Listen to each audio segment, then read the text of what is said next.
Hello and welcome back to another session of Therapy and Panels.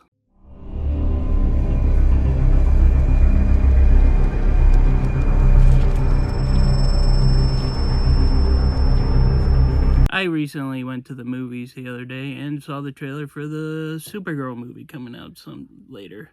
And I only have one little thing I gotta say. Anything happens to that dog, I'm gonna go John Wick on the studio. But until then, I thought it would be a fun little episode if we went through the first appearance of Supergirl.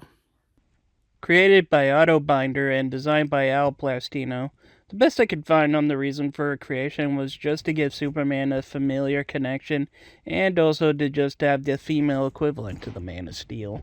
So with that underway, let's take a good look at Action Comics issue 252 and the first appearance of the Girl of Steel.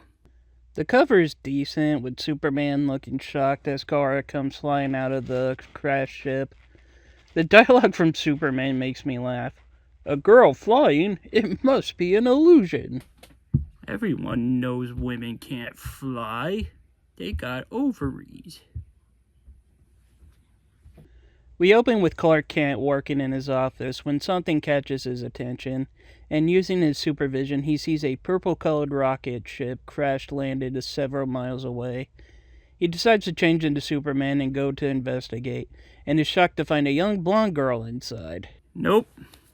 Not even gonna touch this. No, I kid. It's actually a young Kryptonian by the name of Kara Zor-El, who explains that her hometown, Argo City, survived Krypton's destruction by floating through space in a giant bubble. Because, of course.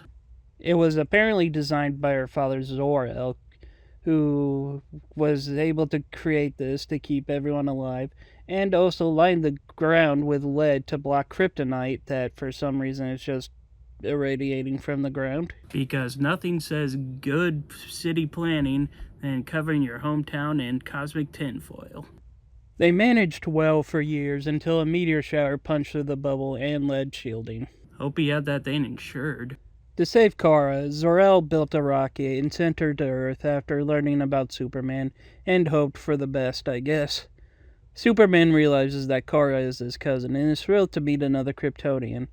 But since Superman can't exactly introduce Kara as his cousin from outer space without getting a few ideas from everybody with his secret identity, he decides to do the very next best thing. Take her over to a place called Midvale and enroll her at the Midvale Orphanage. Really? A-hole move there, Superman. How would that destroy your secret identity? Just say, hey, this is my cousin, Kara. Her family died tragically in a car accident, and I am next in line in kin. She's gonna be living with me from now on. What was so hard about that, you jerk? After he leaves, Kara settles in, testing some of her powers, cleaning her room with super breath, and fixing a bent bed with her super strength. We end the issue with Kara excited about her future adventures as Supergirl. So that was the first story involving Supergirl, and for my diagnosis, it wasn't that great. For a short story, it is written well enough with the weird plot, but this is the golden age of comic books, so that's kind of a given. My only thing is Clark just abandoning his cousin to an orphanage for the most ridiculous of reasons.